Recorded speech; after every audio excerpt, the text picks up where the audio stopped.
গোপাল দাদা, ও গোপাল দাদা, বাড়ি আছো? হ্যাঁ আছি তো। বলো বলো পুটির বাবা। আর কি বলবো বলো, রোদে খরায় চাষের জমির যা অবস্থা, চাষ করা তো দূর, মাটি কোপানো মুশকিল হয়ে যাচ্ছে। হ্যাঁ গরমটা তো তীব্র, কিন্তু পেটের দায়ে কাজ তো করতেই হবে। হ্যাঁ, সে তো অবশ্যই। তবে গোপাল দাদা, তুমি একটু মহারাজের কাছে ব্যাপারটা জানিও, যদি আমাদের চাষি ভাইদের জন্য মহারাজ কিছু করেন। ঠিক আছে ঠিক আছে, দেখছি, আমি দেখছি কি করা যায়। দেখো, রোজ তো কাজ নিয়েই আলোচনা হয়, তা আজকে আমি চাই রাজসভায় একটু আড্ডা হোক, একটু গল্প হোক। হ্যাঁ মহারাজ, ঠিক বলেছেন। আড্ডা গল্প হলে মন ভালো থাকে, আর মন ভালো থাকলেই আপনা আপনি শরীর ভালো থাকবে। মহারাজ, একটা গল্পের আসর হোক না? হোক হোক, তাহলে কে গল্প বলবে আর কিসের গল্প বলবে? মহারাজ, গোপালই বলু, ও তোর নাতি নাতনিগুলোকে দিনরাত গল্প শোনায়। ঠিক আছে মহারাজ, মন্ত্রী মশাই যখন চাইছেন আমার কাছে গল্প শুনতে, তাহলে আমি গল্প বলা শুরু করছি। তা কিরকম গল্প শোনাবে গোপাল? আমি মহারাজ আজকে একটা ওই ভূতের গল্প শোনাবো। শাসন ছাড়া ভাষণ ছাড়া সভা হলো শুরু। গোপাল বলবে ভূতের গল্প, বুক করে দুরু দুরু। আমি তাহলে শুরু করি। হ্যাঁ, একদিন ঝড়ে একটা কাক মরেছিল, আর মন্ত্রী মশাই সেই সময় বলা শুরু করেন তিনি বিশাল জাদু শক্তি পেয়েছেন। গোপাল, আমাকে নিয়ে একদম মস্করা করবে না, আমি বলে দিচ্ছি। গল্পটা শুনুন না। তারপর থেকে যতবার ঝড়ে কাক মরতো, ততবারই মন্ত্রী মশাই নিজের ঢাক পেটাতে শুরু করলেন, সবই নাকি তার মহিমা। তারপরে কি হলো গোপাল? আরে এরপর তো শুরু হলো আসল কাণ্ড। একদিন রাতে সব মৃত কাকগুলোর ভূতেরা সবাই একটা সভা ডাকলো। তারা সবাই একটা একটা আলোচনা করলো। এরপরে কি হলো? এরপরে মন্ত্রী মশাই একদিন রাতে জঙ্গল দিয়ে যাওয়ার সময় শুনতে পান কাকের ডাক। রাতে কাক ডাকছিল? হ্যাঁ, কাকের ভূত তো। তারপরে? তারপরে মন্ত্রী মশাইকে হঠাৎ অনেক কাকের ভূত তাড়া করে। মন্ত্রী মশাই পা হড়কে মাটিতে পড়ে যান। উনি বলতে থাকেন, বাঁচাও বাঁচাও। এ কি, মন্ত্রী কি মরে গেল? উমা, কাকেরা কি মন্ত্রীর চোখ তুলে নিল? যত সব। না, এরপরে কাকেরা একে একে মন্ত্রীর মাথায় বিষ্ঠা ত্যাগ করে চলে গেল। দেখলেন মহারাজ, দেখলেন গোপাল আমার নামে উল্টো পাল্টা গল্প বানিয়ে বলল, আর সবাই খিলখিল করে হাসলো। আহ, তুমি রাগ করছো কেন বলো তো? গল্পের নাম হবে কাকের চাপে মন্ত্রী কাঁপে। এটা কিন্তু খুব খারাপ হচ্ছে। আপনি রাগ করছেন কেন? আমি তো শুধু মন্ত্রী মশাই বলেছি, আমি তো আর কৃষ্ণনগরের মন্ত্রী মশাই বলিনি। আমি চললাম, এই অপমান আর নেওয়া যাচ্ছে না, চললাম।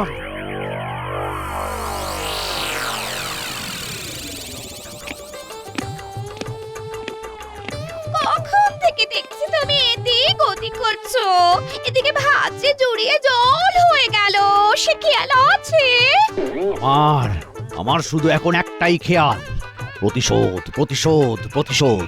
একটা বদমাস গোপালের কপাল যতক্ষণ না পোড়াতে পারছি, ততক্ষণ আমার শান্তি নেই, শান্তি নেই, শান্তি নেই। আরে কি হয়েছে কি? আজকে রাজসভায় সবার সামনে আমাকে নিয়ে মজা করেছে সবাই সবাই, এমনকি মহারাজও খিলখিল করে হেসেছেন জানো। আর সেই কারণে তোমার গা চিরবির করে জ্বলছে, তাই তো? একদম তাই, আমাকে নিয়ে ভূতের গল্প বানানো তো, এবারে আমিও দেখাবো, আমিও। ওই দেখো, মানুষটা না খেয়ে দুপুরবেলা চলে গেল। আচ্ছা বটা ঘটা, তোদের কোনো এমন লোক জানা আছে যে কিনা ভূত নিয়ে ঘাটাঘাটি করে? এই মুহূর্তে না থাকলে কি হয়েছে, আপনি যদি বলেন তাহলে খুঁজে আনবো। গোপালকে আচ্ছা করে প্যাঁচ দিতে হবে, বুঝলি? বেটাকে বুদ্ধি দিয়ে কিচ্ছু করতে পারিনি, এবারে ভূত দিয়ে মজা দেখাবো। তোরা যা করার আজকে সন্ধ্যের মধ্যেই কর। আচ্ছা মন্ত্রী মশাই।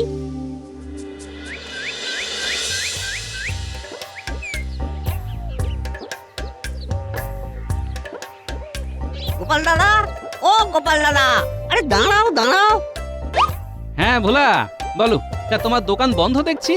যা গরম পড়েছে একদম বিক্রি কমে গেছে। সে কি গো? হ্যাঁ গো গোপাল দাদা, যা মিষ্টি বানাচ্ছি তার বেশিরভাগটাই ওই নষ্ট হয়ে যাচ্ছে। তুমি একবার মহারাজকে বলে আমার জন্য একটা চাকরির ব্যবস্থা করে দাও না গো। তুমি এক কাজ করো বুঝলে, তুমি নিজে এসে এই মহারাজের কাছে এই প্রস্তাবটা দাও। ঠিক আছে গোপাল দাদা, ঠিক আছে, আমি তাহলে নিজেই যাব।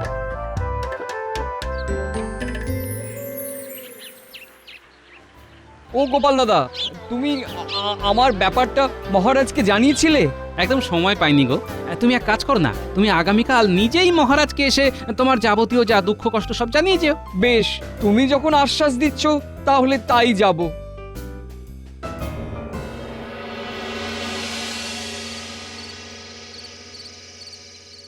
এ কি? আহা, আরে বটা ঘটা তো এখনো এলো না। ও আসবে না, ওরা তোমার সুসময়ের বন্ধু গো, সুসময়ের বন্ধু।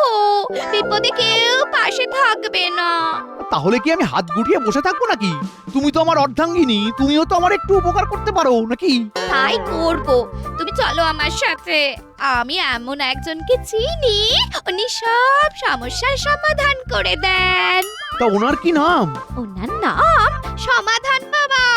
উনি ভূত আর ভগবান সবার সাথে সরাসরি কথা বলেন, শুধু মানুষের সাথে পর্দার আড়ালে। তাহলে আর দেরি কেন, এক্ষুনি চলো। কি বৎস, কি চাই? বাবা, আমার খুব কষ্ট বাবা। তা কি চাই বল? গোপালকে শাস্তি দিতে চাইছিস তো? হ্যাঁ বাবা, আপনি কি করে জানলেন? রে, আমি তোর মতিগতি সব জানি। চট করে 50টা মোহর পর্দার এদিকে বাড়িয়ে দে। ওরে বাবা রে বাবা রে বাবা, 50 মোহর? এতে অত আঁতকে ওঠার কি আছে রে মূর্খ? প্রত্যেক মাসে তো 500 মোহর তুই চুরি করিস। তা 50 মোহর দক্ষিণা দিতে তোর হাত কাঁপছে কেন? না বাবা, আসলে আপনাকে দেখতে পাচ্ছি না তো তাই। আমি যাকে দেখা দিই সে সঙ্গে সঙ্গে ভস্ম হয়ে যায়। ওরে বাবা, না না না না, এই নিন এই নিন এই নিন। এই তো লক্ষ্মী ছেলে। আচ্ছা বাবা, আপনি গোপালকেই একবার টুকি দিয়ে চলে আসুন না, বেটা ভস্ম হয়ে যাবে। হ্যাঁ, মাথা খারাপ নাকি? হ্যাঁ, এইসব খুচরো পাপ আমি করব কেন?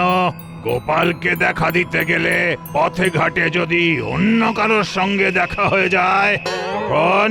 হ্যাঁ, তুমি এত ঘ্যান ঘ্যান না করে তোমার সমস্যার কথাটা বলো না। বাবা, আমি গোপালকে জব্দ করতে চাই। বেটাকে এমন শাস্তি দেব যেন কোনোদিন আর সূর্যের আলো দেখতে না পায়। আমার পিছনে লাগা, ওর পিছনে ভূত লেলিয়ে দিন বাবা। হ্যাঁ, শোন, আমার পোষা ভূত নিজে থেকে কারোর ক্ষতি করে না, তার কাছে যেতে হয়। হ্যাঁ, তোকে একটা সুতোর গুলি দিচ্ছি। এ কি? আরে সুতো দিয়ে আমি কি করব? ঘুড়ি ওড়াবো নাকি? আরে দূর বাবা, গোপালকে ওড়াবি। আচ্ছা, একদম উড়িয়ে দেবো? একদম। এটা গোপালকে দিয়ে বলবি, অনেক ধন্যবাদ বাবা, অনেক ধন্যবাদ। সুতো তো পেয়ে গেছি, এখন শুধু ছুতো খুঁজতে হবে গোপালকে এই সুতো দেওয়ার। হ্যাঁ, তাহলেই তো তোমার পথের কাঁটা সরে যাবে, আর তারপরে তুমি আরো বেশি বেশি করে চুরি করতে পারবে। ঠিক বলেছ।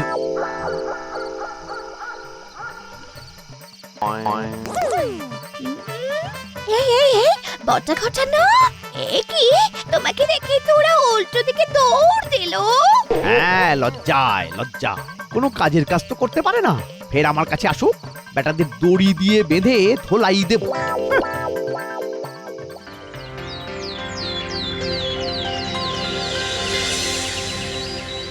মহারাজ, অনেক সমস্যা নিয়ে আপনার কাছে এসেছি। বলো বলো পুঁটির বাবা, মহারাজ, এই গরমে খরায় চাষের জমি পুরো পাথর হয়ে গেছে। যদি চাষ না করতে পারি তাহলে তাহলে আমরা খাবো কি বলুন? আপনি কিছু একটা করুন। হ্যাঁ, আমি চাষাবাদের কি বুঝি বলো? গরমে তো একটু কষ্ট হবেই, আর বর্ষা আসতে তো এখনো দেরি আছে। মহারাজ, মহারাজ, আপনি তো আমাদের মা বাপ। বিপদে পড়ে আপনার কাছেই ছুটে এসেছি। দেখুন যদি কিছু করতে পারেন। ঠিক আছে, তোমরা এখন যাও, আমি দেখছি কি করা যায়। মহারাজ, মহারাজ, আপনি একটু দেখুন, এই গরমে মিষ্টির দোকানে বিক্রি একদম কমে গেছে। রোজ আমার ওই শেষ দুধের মিষ্টি নষ্ট হচ্ছে। এ কি, তোমারও সমস্যা? হ্যাঁ মহারাজ, আপনি কিছু একটা করুন। একটা চাকরি যদি দেন এই কয়েক মাসের জন্য, তাহলে খুব ভালো হয়। ঠিক আছে, তুমি এখন এসো, আমি দেখছি কি করা যায়। মহারাজ, আমারও একটা সমস্যা আছে। সবার সব সমস্যা কি আজকেই দেখা দিল? না, আসলে সমস্যাটা পাঠশালা কেন্দ্রিক। এই গরমে বাচ্চারা পাঠশালায় আসতে চাইছে না। কি করা যায় বলুন তো? মহারাজ, আমাদের রাজ্য তো রসাতলে যাচ্ছে।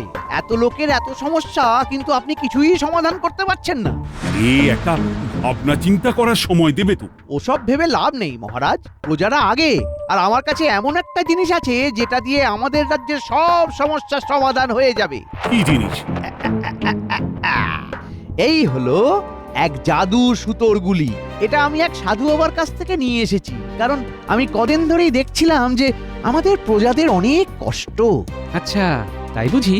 তা এই সুতোর গুলি দিয়ে কি হবে মন্ত্রী মশাই? এই সুতোর গুলি নিয়ে রাস্তায় বেরোতে হবে, তারপর সুতোর এক অংশ ধরে থেকে গুলিটা নিজের মতন রাস্তায় ছেড়ে দিতে হবে। তারপর সুতো নিজের মতন পথ দেখিয়ে নিয়ে যাবে।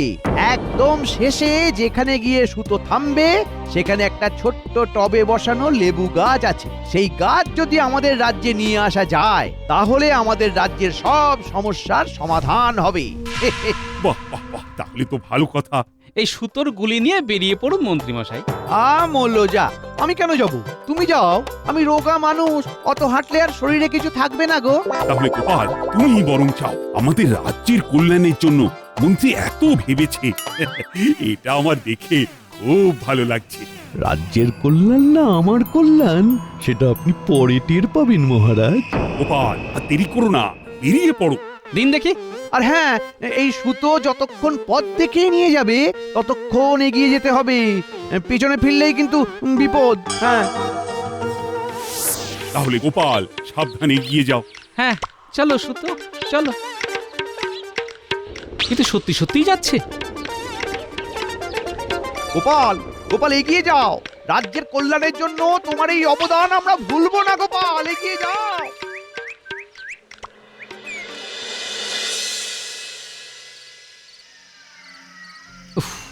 বড্ড খিদে পেয়েছে, খেয়ে নি। দেখি কি হলো, আমার খাবারটা কোথায় গেল? ওর খাবার আমার পেটে।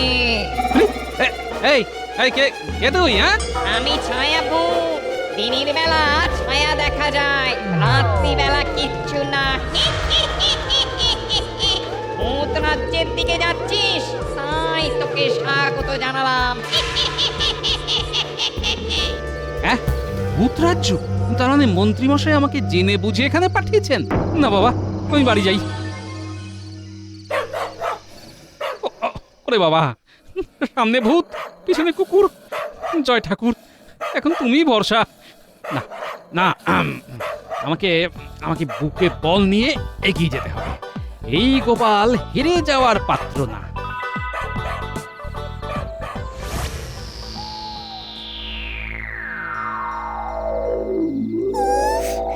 আবার আমাদের রাজ্যে মানুষ এসেছে,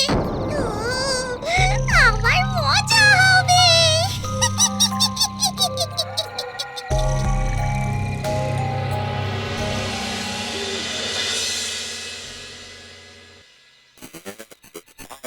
এ কি, সুতো তো আর এগোচ্ছে না।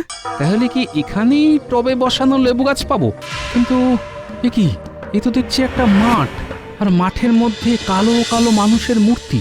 না, নিশ্চয়ই এর মধ্যে কোনো রহস্য আছে। আচ্ছা, আমার কি মাঠে যাওয়া ঠিক হবে? না, গুলি যখন এগোচ্ছে না, তখন আমি আর সামনে যাব না। এখানেই লেবু গাছ খুঁজবো। আরে ঘেঁচুদা, একটা মানুষের গন্ধ পাচ্ছিস? হ্যাঁ পেঁচু, পাচ্ছি, কিন্তু কাছাকাছি কোনো মানুষকে তো দেখতে পাচ্ছি না। মানুষের শুধু আসার অপেক্ষা। আমাদের তেপান্তরের মাঠে পা দেবে আর আমরা পাথর বানিয়ে দেব। হ্যাঁ, যা বলেছিস, চারিদিকে মানুষেরা রাজত্ব করে আর এখানে আমরা। চল চল, মাঠের ওদিকটায় গিয়ে দেখি কোনো মানুষ মাঠে পা দিয়েছে কিনা। বাবা, কি বাঁচা বেঁচে গেছি। মাঠে পা দিলেই পাথর হয়ে যেতাম। আমি বাবা বাড়ি যাই, কুকুর বেড়াল যা আসবে সামলে নেব। আরে আরে, ওই তো মানুষ, ওই তো। কিরে, আমাদের ডেরায় এসে পালিয়ে যাবি ভেবেছিস? অত সোজা না। এখানে যে একবার আসে সে আর ফিরে যেতে পারে না। আর তাকে আমরা ভৌতিক শক্তিতে পাথর বানিয়ে দিই। আয় আয়, তোকেও পাথর বানাই চিরিং বিরিং। এই দাঁড়াও দাঁড়াও দাঁড়াও, তোমাদের কোনো অধিকার নেই আমাকে পাথর বানানো। কেন? তুই তো আমাদের রাজ্যে প্রবেশ করেছিস, এখন আমরা তোকে পাথর বানাবো। এটাই নিয়ম, আর এটাই তোর শাস্তি। না না, নিয়মটা আলাদা। নিয়ম হলো তোমাদের রাজ্যের তেপান্তরের মাঠে যে পা দেবে তাকেই একমাত্র তোমরা পাথর বানাতে পারবে। হ্যাঁ, এতদিন তো জানতাম ওই মানুষরাই বদমাস, বেঈমান, ধোঁকাবাজ হয়। এখন তো দেখছি ছি ছি ছি ছি ছি ছি। এই এই, তুই কে রে? আর তুই আমাদের ভৌতিক ব্যাকরণ কি করে জানলি? সেই ইচ্ছে থাকলে সব জানা হয়। আমি যখন তোমাদের মাঠে পা দিইনি তখন তোমাদের কোনো অধিকার নেই আমাকে পাথর বানানো। সাব্বাস, বহুদিন পরে তোর মতন কোন সাহসী মানুষকে দেখলাম। ভূতের সাথে এভাবে যে কেউ তর্ক করতে পারে জানতাম না। হ্যাঁ, আর বাকিরা তো সব এসে আমাদের দেখেই অজ্ঞান। এই, তার তোর নাম কি? আমার নাম গোপাল, কৃষ্ণনগরে থাকি। গোপাল ভাঁড়। ও, শুনেছি শুনেছি, তোর কথা শুনেছি। তোর তো খুব বুদ্ধি, খুব সাহস। আমরা খুব খুশি হয়েছি। বল, তুই আমাদের কাছে কি চাস বল। না না, কিচ্ছু চাই না। অনেকটা হেঁটে এসেছি বুঝলে। যা খাবার এনেছিলাম তোমাদেরই কোনো এক বন্ধু খেয়ে নিয়েছে। এই, আমাকে একটু কৃষ্ণনগরে পৌঁছে দাও না, আর হাঁটতে পারছি না। বেশ বেশ, যা, এই নে, যা যা।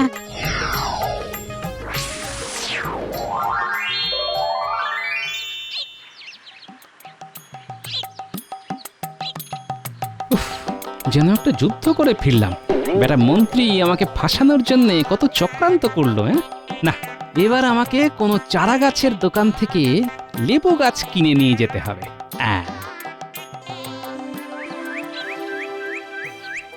বুঝলি, গোপালের জন্য না খুব চিন্তা হচ্ছে। কোথায় যে গেল কিছুই তো বুঝতে পারছি না। অত চিন্তা করবেন না মহারাজ, গোপাল মরে গেলেও এই রাজ্যের কিছু যায় আসে না, বরং অনেক খাবার বেঁচে যাবে। ও যা পেটু। এই, একদম বাজে কথা বলবে না তো। মহারাজ, চলে এসেছি। এই নিন মহারাজ, পাতি লেবু গাছ। একদম ভূতেদের ডেরা থেকে নিয়ে এলাম। ভূতেদের ডেরা মানে? তো বেশ মজার ভূত মহারাজ। অনেক খাওয়া দাওয়া, গল্প আড্ডা হলো। ভালো ভূত, আমাকে দেখে খুশি হলো বুঝলেন। ওরা বললো এখানে যদি কোনো সৎ লোক আসে তাহলে ওরা খাতির করে, আর অসৎ লোক গেলে মেরে পাথর বানিয়ে। সমাধান বাবা তো এরকম কিছু বলেনি, এই মাটি করেছি। তা গোপাল, এখন কি করতে হবে? এই লেবু গাছ আপনি রাজবাড়ির বাগানে বসাবেন, আর বাকি সমস্যার সমাধানের কিছু উপায় জানতে পারলাম মহারাজ। কি? ওই ভূতেরা বলল চাষি ভাইদের এখন আর নিজের জমি ভাবলে চলবে না। সবাই মিলে একে অপরের জমি একটু একটু করে চষতে হবে। ভোলার ব্যাপারে বলল ওই গরমকালে মিষ্টি কম খেলেও টক দইয়ের চাহিদা অনেক, সে যেন দই বানায়। আর আমার ব্যাপারে?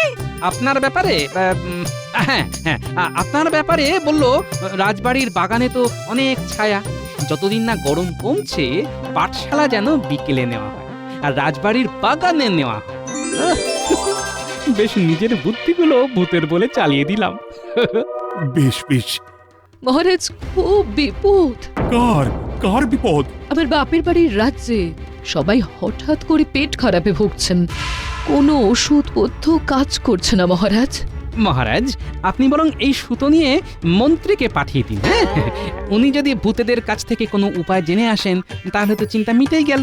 হ্যাঁ মন্ত্রী, যাও যাও, গোপাল তো এত বড় উপকার করলো, এবার তুমি চলে যাও। ওরে বাবা, না, আমি যেতে পারবো না মহারাজ, ওখানে গেলেই পাথর বানিয়ে দেয়। না মন্ত্রী, তোমাকে যেতেই হবে। আমার বাপের বাড়ির লোকেরা কষ্ট পাবে, এটা আমি মানতে পারবো না। হ্যাঁ হ্যাঁ, যাও মন্ত্রী, তুমি তো খুব সাহসী। ও মহারাজ, মহারাজ, মহারাজ, মহারাজ, মহারাজ এই কাজ করবেন না। আমি গোপালকে ভূতের হাতে মারার জন্য এই ছক কষেছিলাম। আমাকে ছেড়ে দিন মহারাজ, আমাকে তাহলে তো তোমাকে যেতেই হবে, তোমার এত নীচ মন। যাও। আমি ভূতের হাতে মরতে চাই না। আমি অসৎ মহারাজ। গোপাল তো বললো ভূতেরা অসৎ লোককে পাথর বানায়। আমাকে ছেড়ে দিন মহারাজ, আমাকে ছেড়ে দিন।